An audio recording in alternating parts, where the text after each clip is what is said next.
Hello there, good people. My name is Shane Sterling. Welcome to Raw Vegan Rising. I am in my car right now because I just got out of the gym. And I will tell you, raw food, 100% raw food diet, plus the gym is one of the best feelings I've ever had in my life. I used to work out on oatmeal and chicken and the gym, and man, it doesn't feel anywhere near as good. I recover faster, I feel better, I have more stamina, more energy. Raw food is the preferred fuel source of our body, make no mistake about it. So I just wanted to say that right off the bat because I actually am dumbfounded at how amazing it feels. I'm coming on this video though today to talk about why raw vegans and why vegans go back to meat or cooked food.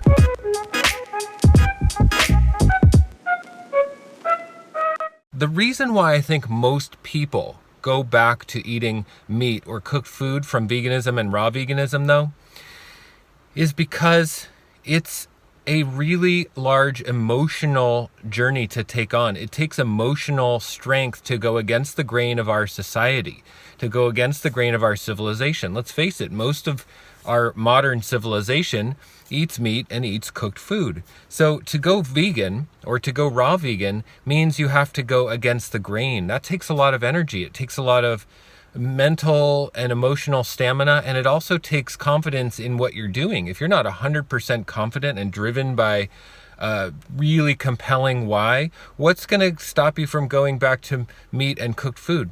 The other thing is we are biologically damaged. We have different levels of degeneration happening in our body from cooked food. Acid buildup creates the disease. It lowers the immune. It creates the backed up lymph system. We're going to have bad skin. We're going to have irritable bowel syndrome. We're going to have pre-cancer. We're going to have premature aging, hair loss, all of the things that happen from toxemia, which is acidosis, which is fueled by cooked food, and especially meat, dairy, grains, pastas, breads, and cooked oils. So when we go to raw food, when we go to a vegan diet, we're switching up our entire biology. We're switching up the gut bacteria. We're switching up what we're asking our body to process, to process fiber. We might have a massive amount of mucoid plaque lining our intestines, and then all of a sudden we aren't getting the things we're used to, and we feel weak and we feel like we're malnourished or we get some sort of deficiency. This is not from the raw food. This is all from, or the vegan food. This isn't just about vegan or cooked food. This is about our biology being damaged. This is about that our bodies aren't optimally running. The calorie density in meat, which is so high fat, and the calorie density in the cooked foods, when you cook down all the water and break down all the fiber like that and concentrate the food, that it creates a certain homeostasis, a certain paradigm within the body. And when you try to change that, you're asking a lot of the body. It takes a lot of willpower. Our bodies are biologically adapted to eat raw food, and any cooked food, even vegan food, is going to be less ideal. And when we make a switch, our body is going to have a hard time adjusting.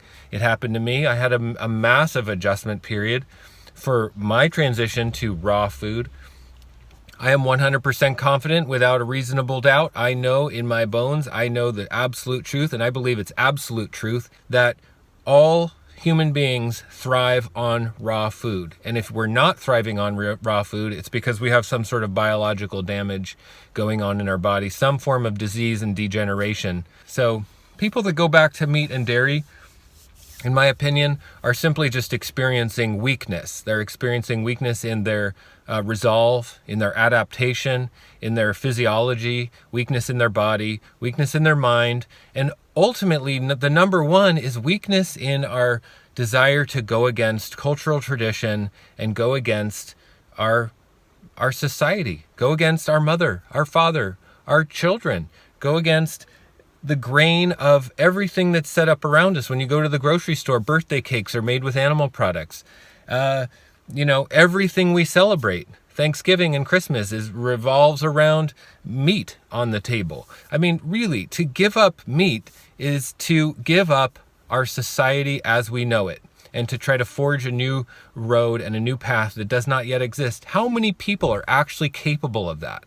How many people are actually ready to take on changing the story of humanity, changing the history of humanity, changing the trajectory of where we go next? How many people? 1 in a million. So when people say, I tried a raw vegan diet and it caused me to get weak and sick and I almost died and I went back to meat to be strong and healthy, this is a weakness. It's a weakness in the mind, and it's really a weakness in not being ready to take on the changing of the destiny. That's what it is.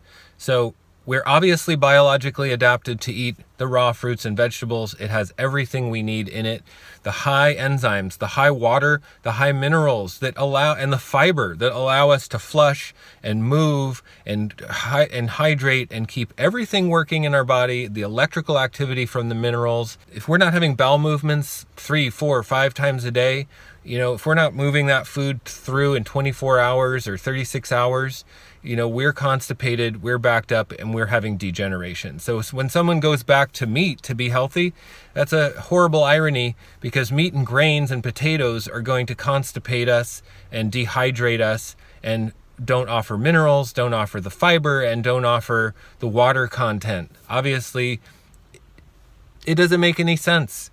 So there is no such thing as almost dying on a vegan diet or on raw food. It's just the levels of biological degeneration that we're dealing with. So ultimately, someone has to be ready to take on the world. Someone has to be ready to take on humanity, take on the shifting of the tides, the changing of the paradigms. And not everyone wants to do that. Even if you try, you're going to realize, whoa, this mountain is a pretty high mountain to climb. And people get scared. People are weak. People are weak-minded.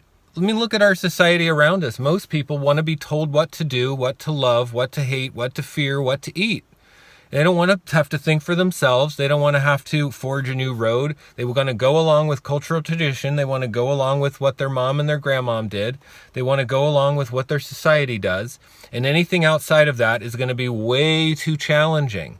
So anyone who's listening to this message right now, who understands what I'm saying, you're a light worker. You're someone who can forge the path along on the team of truth, along with us, me. Come on, let's do this, So if you're understanding, give this video a thumbs up, and please leave a comment, and ultimately subscribe to my channel and hit the notification bell, because subscribing to my channel really helps me make more content like this, so we can share the raw vegan message, the vegan message, help people understand that raw food is what we are biologically adapted to eat. And we're going to experience ultimate health and healing from our degeneration and from our disease when we turn to the raw foods, no matter how slow the transition takes, no matter how slow the journey is. It's what we need to do. So please subscribe to my channel. Thank you so much for being here on this video with me. I appreciate it, and I will see you in the next one.